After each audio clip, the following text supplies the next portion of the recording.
and gentlemen, good morning and welcome to the 31st Economic Dubrovnik Conference. Many of you who have already been here and those who are here for the first time. Those that have been here before know why they come back, and you who are first time here, you will discover why you should come back. I think we have a very nice, again, program of the conference in a world that never becomes boring. We always have new challenges, so we can always set up a nice program which deals with most of them. This year we have the nice academic papers, which will deal with basically things that are a matter of the monetary policy makers, like the QE and QT, pandemic era inflation and interest rate uncertainty, central bank communication, and the trade-offs between the price and financial stability. Then we have Claudio, who has finally been relieved of the duties on the annual report of the BIS, so he can join us because it was always a problem. It's both events in the June. He will talk about, I think, a future of inflation targeting, or maybe a bit about past and the future. Yeah. And then we have 5 panels, which are on the, again, I think, very topical questions. One is on something that we as central bankers usually say we don't really focus on, like the exchange rate. We don't target the exchange rate, but which are still very important for the central bankers. We'll talk about the exchange rates, how important they are, whether we might have exchange rate wars, not just trade wars, etc. Then we have a panel that will deal with what some might call, some might disagree, central bank decoupling, whether it's there to stay, whether it's only temporary, why is it here, and what are the consequences for different central banks. We'll look at Europe, US, England, and China for different views, which might converge to the same conclusion. Then we're going to have a panel on another, I think, important topic today, and this is regulation and deregulation, what that might mean for the financial stability, and what are we talking about, what kind of regulation or deregulation, and we have, again, a nice panel of experts on that.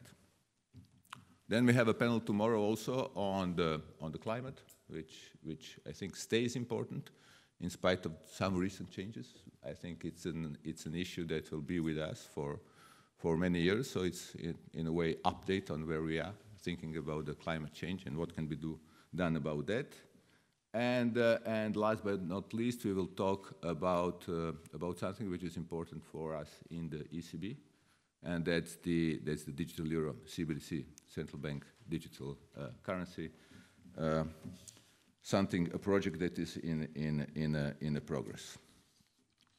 And I think that it's good when I think about all these things that we are doing that in Dubrovnik, because when you go back to the history of Dubrovnik, you find out that history, as was once said, tends to repeat itself in many ways. So Dubrovnik was basically state city which was operating in the fragmented world.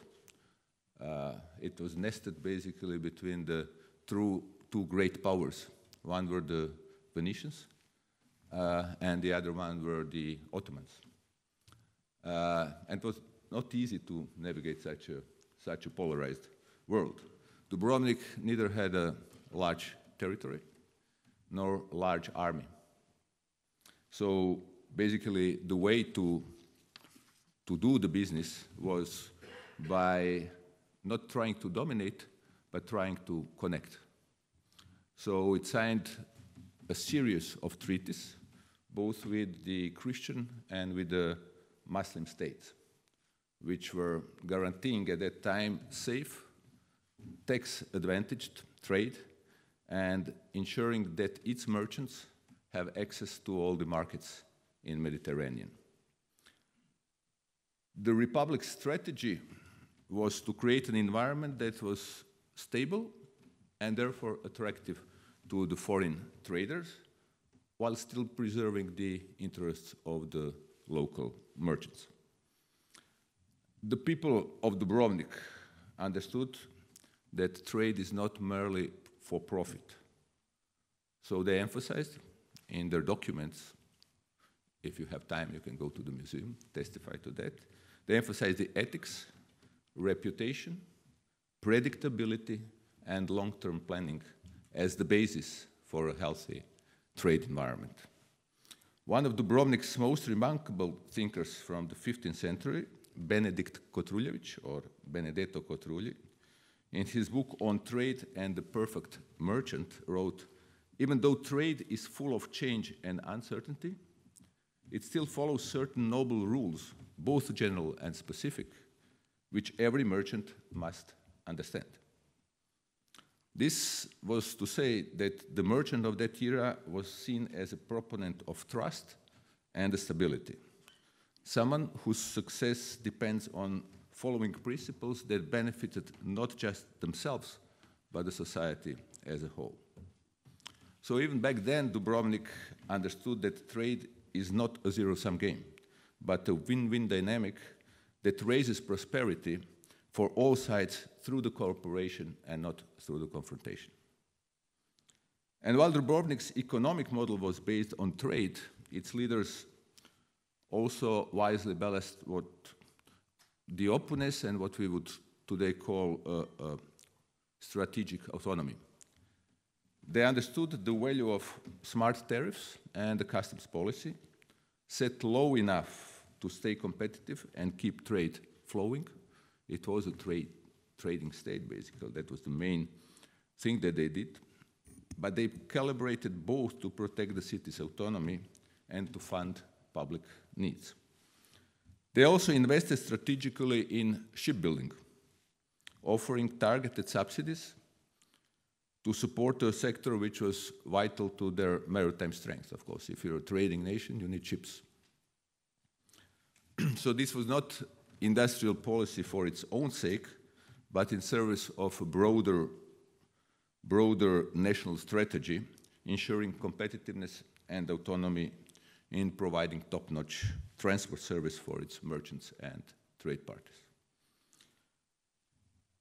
While they also ventured into a bit of industrial policies of different kind, they, for example, tried to support local textile production with the subsidies, but it never matched the scale or quality of foreign competitors. So the lesson was clear even then: successful industrial policy needs to align with long-term comparative advantages, otherwise it's futile. Equally instructive is, I think, Dubrovnik's approach to the resilience, which we also mentioned a lot today. The city was, of course, much aware of the risk of war, siege, and famine. So in the 16th century, it invested in underground grain silos, which were carved into solid rock.